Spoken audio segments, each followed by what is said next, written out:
आग जल रही है उस आग में चूल्हा लगाकर रोटियां सेकने का काम नहीं है, किसी का घर पड़ने वाला है, उनके लिए हम लोग मिलकर क्या काम कर सके उसके लिए काम करने का टाइम है। बत्ती हो गई भैया डिलीवरी मत होने दो।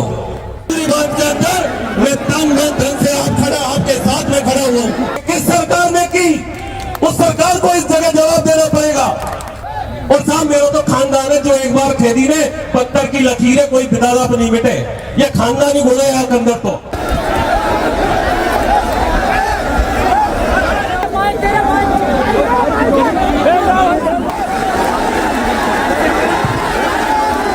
मैंने राजस्थान की राजनीति में उस आंदोलनकर्ता केवड़ीलाल मीणा का आंदोलन देखा। मैंने राजस्थान की राजनीति में उस सामाजिक क्रांति का प्रणेता कर्नल भैंसला का आंदोलन भी मैंने बहुत नजदीकी से देखा है। देश को लेकर इस मंच के अंदर आयो, इस जोली की पावन धरा के अंदर आयो। यदि वो देश अधूरा रह जाएगा तो घर जाकर आपको चैन भी नहीं मिलेगा उस मंच के अंदर क्या हुआ था। इसलिए मेरी हाथ जोड़कर अपील है, आप लोग मेरा 10 मिनट में मेरी बात रखूंगा और सम्मानीय वक्तागण, दूर दराज से लोग, मैं कहता हूं राष्ट्रीय स्तर के लोग इस मंच पर बैठे हुए हैं और उनकी शोभा में यदि हमारा क्षेत्र का लोग उठकर चले जाए तो वो सम्मानीय गणों का अपमान होगा। इसलिए मेरा हाथ जोड़कर निवेदन है कि इस मंच पे नीचे बैठे विराजमान बैठ जाओ प्लीज बैठ जाओ। आज डोंगरी बांध संघर्ष समिति और न केवल क्षेत्र गांव बल्कि करौली, सवाई माधोपुर और मैं मानता हूं धौलपुर सहित पूर्वी राजस्थान के अनेक जिलों से यहां बड़ी संख्या में जनता जनार्दन बैठी हुई है। और उसी जनता जनार्दन के बीच में राष्ट्रीय स्तर पर किसानों की लड़ाई लड़ने वाले ऐसे बड़े नेता सम्मान्य राकेश जी टिकैत साहब हमारे बीच में बैठे हुए हैं, जिन्होंने प्रदेश स्तर पर एक युवाओं के अंदर एक अलग जगाई। ऐसे युवा साथी सम्मान्य नरेश मीणा हमारे बीच में बैठे हुए हैं। बाप पार्टी से जिनका राजस्थान में जिनके 4 विधायक है और वहां से भी हमारे विधानसभा के सम्मानित साथी भाई थावर चंद जी हमारे बीच में विराजमान है। हमारे सपोर्टर से एक बार नहीं, 2 बार नहीं, 3 बार इस सपोर्टर की भोली वाली जनता का नेतृत्व करने वाले पूर्व मंत्री सम्मान्य रमेश मीणा जी हमारे बीच में विराजमान है। और अनेक ऐसे साथी हैं जो इस मंच की शोभा बढ़ाने के लिए हमारे बीच में, जिन्होंने एक क्रांतिकारी आंदोलन का आगाज जगाया, ऐसे सम्मान्य राजेंद्र गोड़ा जी, जिन्होंने एक उदाहरण आपके बीच में रखा। और वो उदाहरण क्या था कि गर्भवती हो गई भैया डिलीवरी मत होने दो। ये उदाहरण आपके बीच में दिया। मैं सम्मान्य गुणा साहब के बीच में रखना चाहूंगा कि साहब गर्भवती तो होगी, अब डिलीवरी को टाइम आ रहा है या पिछले 5 साल में गर्भवती महिला की सोनोग्राफी पे सोनोग्राफी ये किस सरकार ने की? उस सरकार को इस जगह जवाब देना पड़ेगा। यदि वो सरकार जिस डूंगरी बांध के बीच में, जिस डूंगरी बांध को लेकर यह जवाब तलब हो रहा है, ये डूंगरी बांध को आज मुझे मंच के माध्यम से बता रहे थे कि कोई राजनीति की भाषण नहीं होगा। मैं इस मंच का सम्मान करता हूं। मैं भारतीय जनता पार्टी, क्योंकि मेरी सरकार है और आप सबके चरणों में मैंने आपने सेवा की है, उसका प्रतिफल देकर उस विधानसभा में मुझे पहुंचाया है, तो मेरा कर्तव्य बनता है कि मेरी जनता के सुख में दुख में मैं जी जान से उनके बीच में खड़ा रहूं। और इसी वजह से आज इस डूंगरी बांध की सभा के अंदर मैं आयोजित हुआ, उपस्थित हुआ। मैं जनता जनार्दन के बीच में रखना चाहता हूं। ये हमारे ऊपर उंगलियां उठाते हैं, मैं आपके बीच में मंच के माध्यम से बोल के जा रहा हूं। और साहब मेरा तो खानदान है जो एक बार खेदी ने पत्थर की लकीरें कोई बिदादा पर नहीं मिटे, ये खानदानी गुण है यहाँ के अंदर। तो और आज भी ये कह के जा रहा हूं आपके मध्य में कि केवल कोरा भाषण देवा से काम नहीं चले, नहीं चले केवल कोरा भाषण देवा से। कभी कभी तो ऐसा लगता है कि ये मंच केवल जो भाषण देने वालों को ट्रेनिंग देने का काम कर रहा है। अरे ये ट्रेनिंग कैंप नहीं है, ये ईआरसीबी, ये डूंगरी बांध से लोग जो परेशान हैं, जो आग जल रही है उस आग में चूल्हा लगाकर रोटियां सेकने का काम नहीं है, किसी का घर पड़ने वाला है, उनके लिए हम लोग मिलकर क्या काम कर सके उसके लिए काम करने का टाइम है। और मैं जरूर कहना चाहूंगा, क्योंकि मेरे मंच पे, जिस मंच पे मैं उपस्थित हूं, ये जनता जनार्दन ने मैंने स्वाभिमान के साथ 2 साल काम किया है, क्योंकि ये बात मेरे ऊपर आरोप लगाए, उन आरोपों की बात हुई है। और इस मंच के माध्यम से यदि मैं उनका आरोपों का जवाब नहीं दूंगा तो मैं इस मंच पर कायर कहलाऊंगा, और जिस मंच पर मैं बैठा हुआ उसमें जवाब नहीं दूं, ये मेरे स्वाभिमान में नहीं है।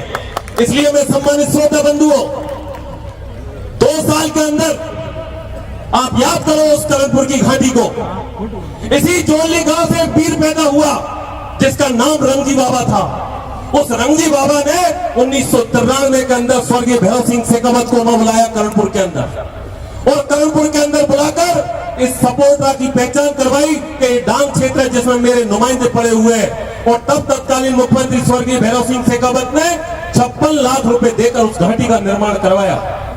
मैं अपने आप में गर्व करता हूं कि मैं उस पार्टी का सदस्य हूं जिसके मुख्यमंत्री ने 33 साल के बाद में फिर से उसी घाटी के लिए 50 करोड़ रुपए की सौगात दी है, जो उस घाटी पर चढ़कर हमारा नुमाइंदा ऊपर की तरफ आएगा।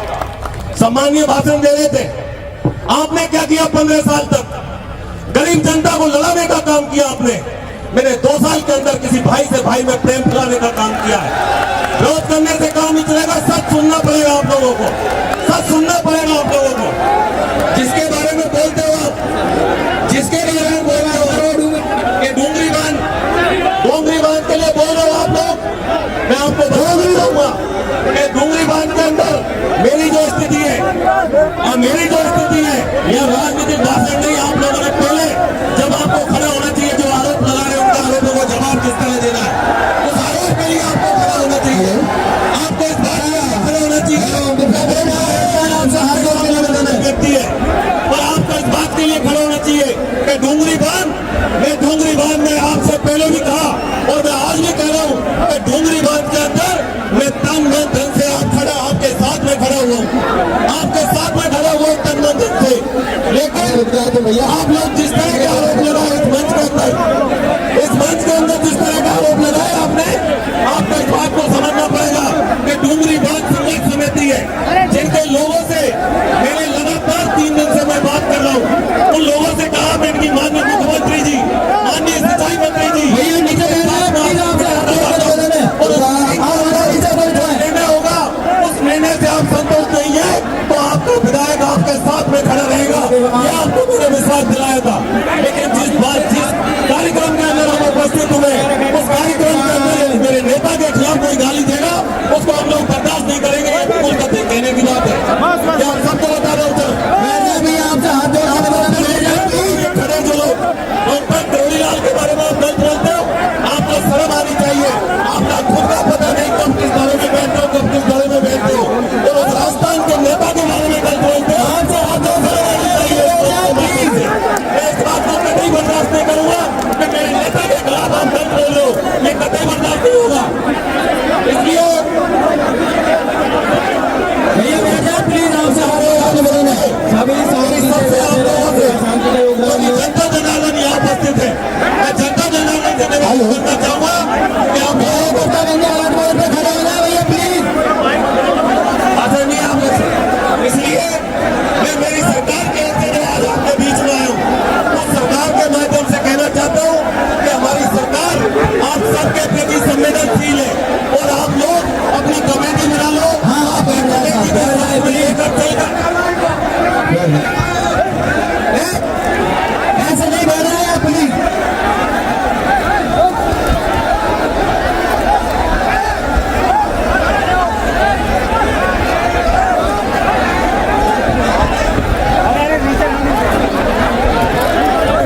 हो जाए आप लोगों की। और मंच पर मीडिया वाले भी बाहर पीछे चले जाए, सब लोग बैठ जाए भैया।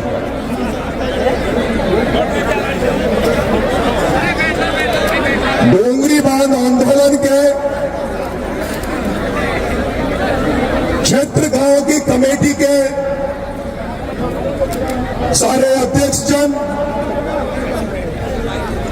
और इन 88 गांव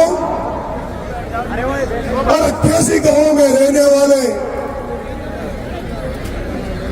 आदमियों को, उनके मकानों को, उनके पशुओं को, उनके आने वाले बच्चों का भविष्य को बचाने के लिए जो बहुत बड़ी तादाद में, लाखों की तादाद में आप जो बड़ी संख्या में जोड़ने आए हैं, और जो जोड़ने के लोगों ने, जो जोड़ने की माता बहनों ने, जोड़ने के पंच पटेलों से लेके बच्चों ने जो इस भव्य मीटिंग का आयोजन किया, महापंचायत का आयोजन किया और अतिथियों का स्वागत किया, सत्कार किया, उसके लिए मैं जोड़ने वालों को धन्यवाद देता हूं, धन्यवाद ज्ञापित करता हूं कि उन्होंने इतनी शानदार मीटिंग का आयोजन किया।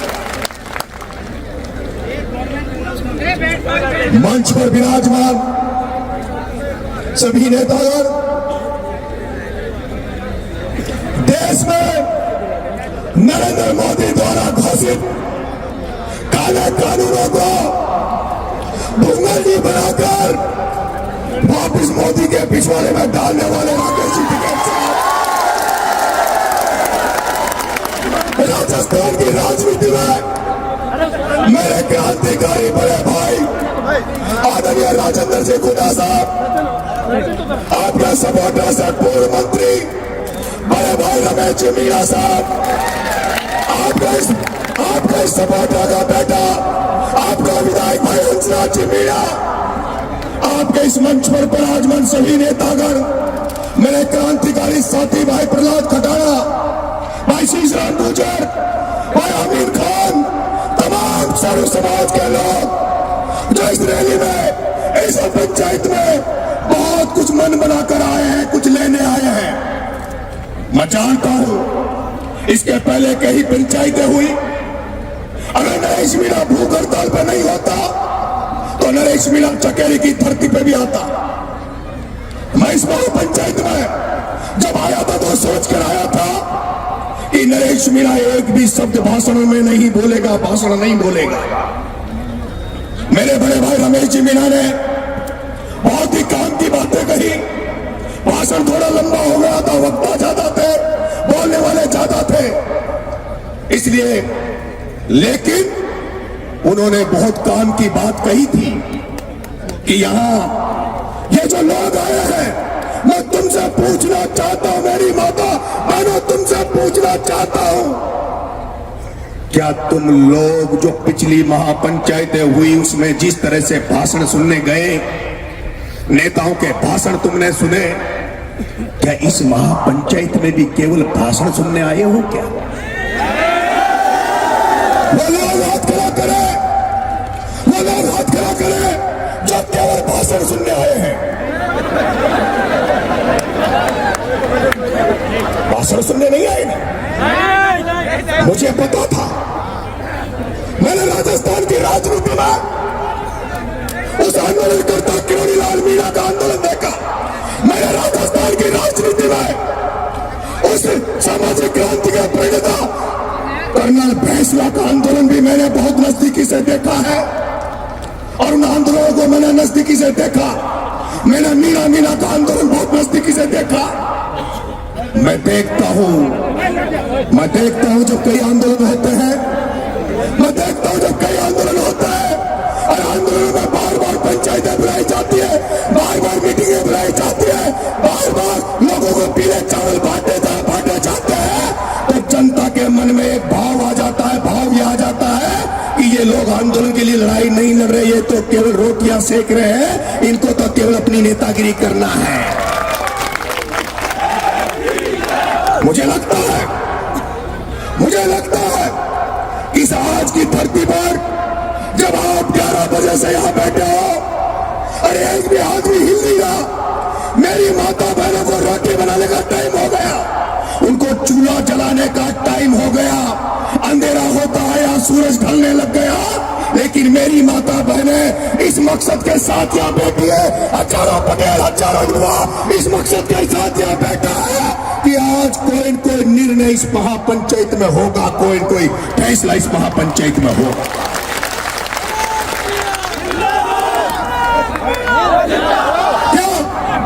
क्या आप फैसला चाहते हो? अगर हाथ खड़े करो फैसला चाहते हो। मैं आपसे कहना चाहता हूं कमेटी के लोग और छत्र गांव के छत्र कमेटी के लोग 5 मिनट के लिए पीछे चले जाओ, 5 मिनट के लिए पीछे चले जाओ।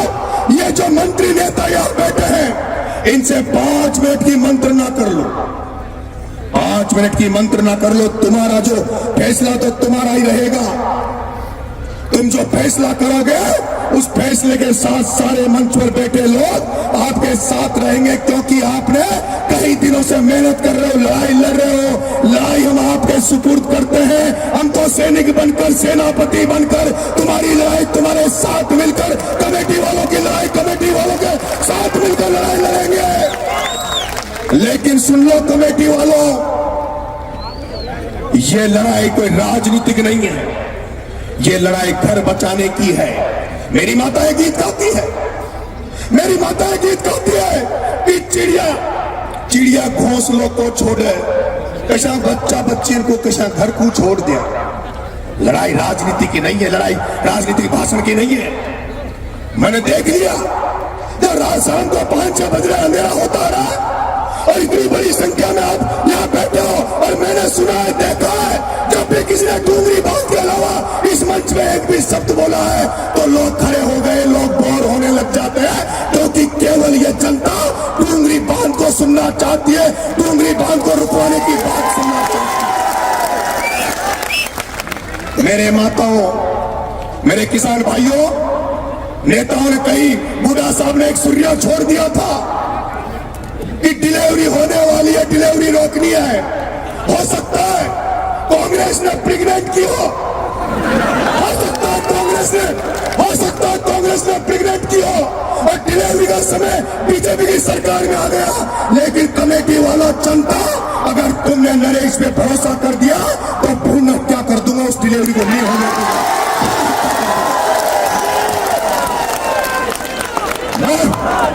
मैं कह रहा हूं, ना तो या कलेक्टर को बुलाओ, अरे मेरे भाइयों, ना तो कलेक्टर नहीं को बुलाओ। अरे कलेक्टर नहीं का इलाज तो मैंने समझाओ में कर दिया था। ना तो कलेक्टर नहीं को बुलाओ, ना मुख्यमंत्री से कुछ मांगो, ना सवाई माधोपुर में कलेक्टर घेराव का चेतावनी दो। मैं कहता हूं, अगर तुम आज रात भर के लिए यहां रुक गए, अगर तुम सोचते हो, तुम जानते हो, क्योंकि मैंने देखा इन 88 गांव में लड़कियां लेने वाले तो आ रहे हैं पर लड़की देने वाले नहीं आ रहे।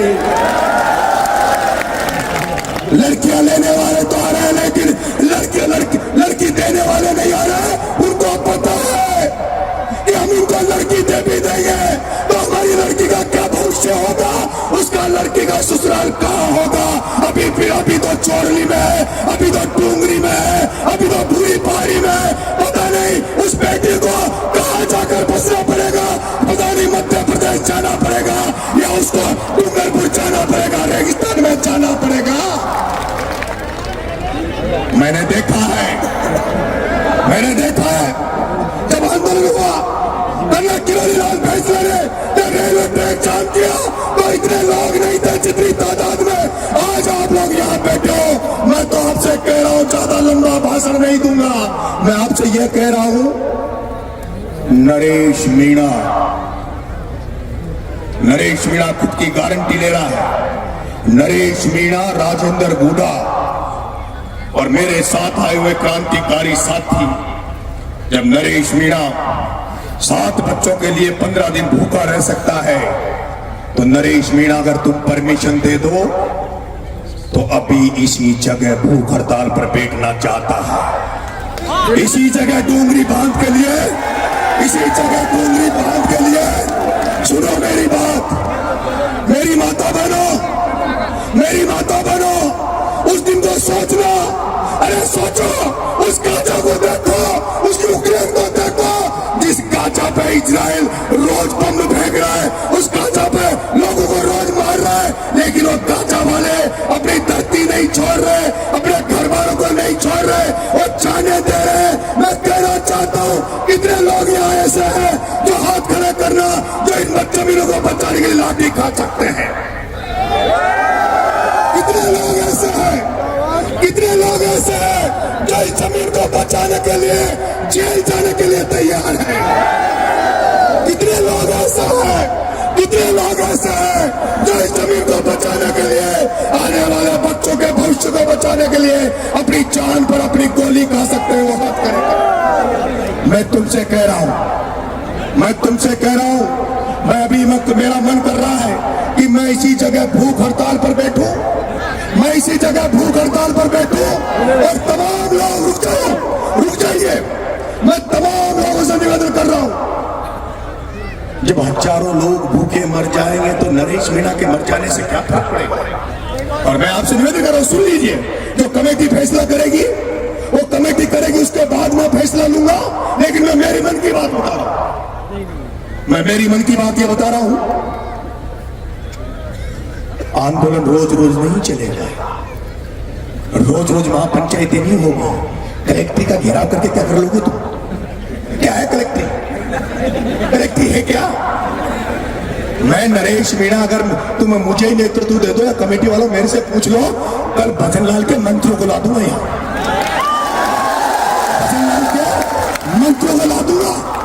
क्योंकि अभी थोड़े दिन पहले विजय फैसला ने आंदोलन की चेतावनी दी। संख्या बहुत कम थी, लेकिन सारे गृह मंत्री सब चले गए थे। आज अगर तुम लोग रात भर यहां रुक जाओ मेरे साथ, आज रात भर यहां रुक जाओ, कल तक का अल्टीमेटम दे दो कमेटी वालों, कल शाम को कल दिन के 12 बजे 4 बजे का अल्टीमेटम दे दो, कलेक्ट्री मत चलो, मेरे साथ पैदल रेलवे ट्रैक की तरफ चलना। अगर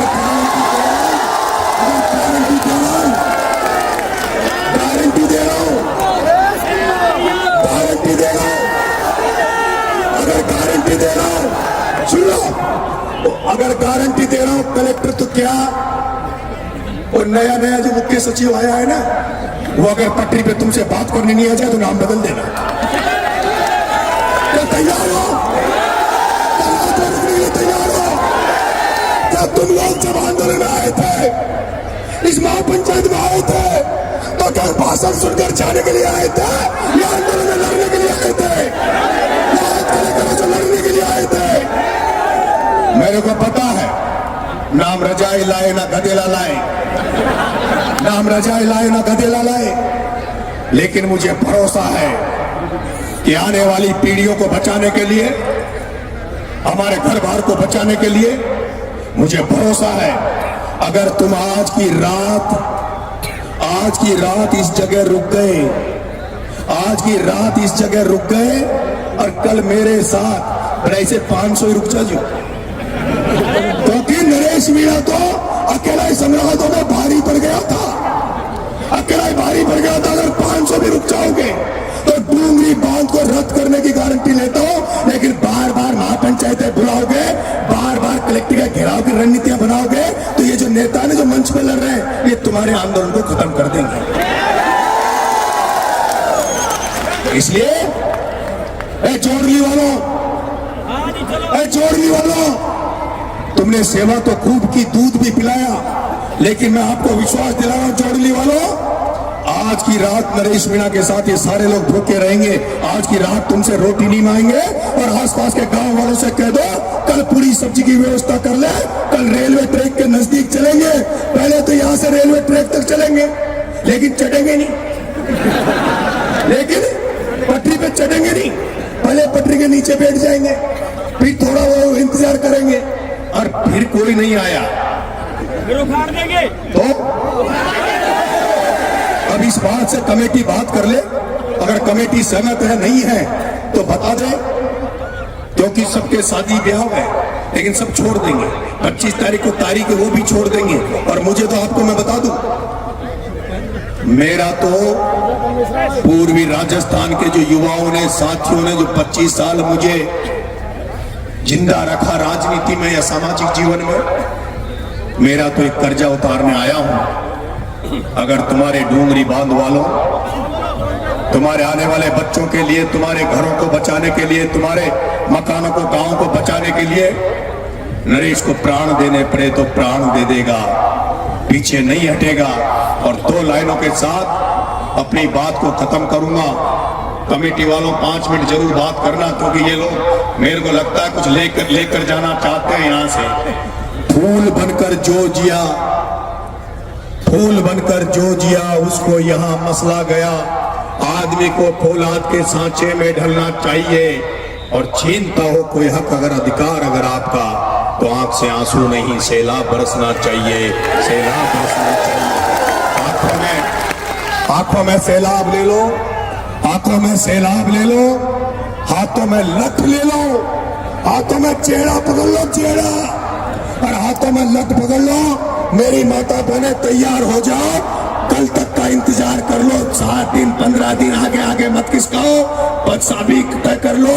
मेरी गारंटी, अगर तुम्हें कल मंत्री आकर तुम्हारे सामने खाका नहीं रख दे, खाका नहीं रख दे, क्या प्लानिंग नहीं रख दे, अरे सरकारें हम बनाते हैं, सरकारें बनाने वाले हमें, डूंगरी बांध तो क्या, डूंगरी बांध बनाने वाली सरकारों को ही उस बांध में गाड़ देंगे, पर ईंट नहीं रखने देंगे।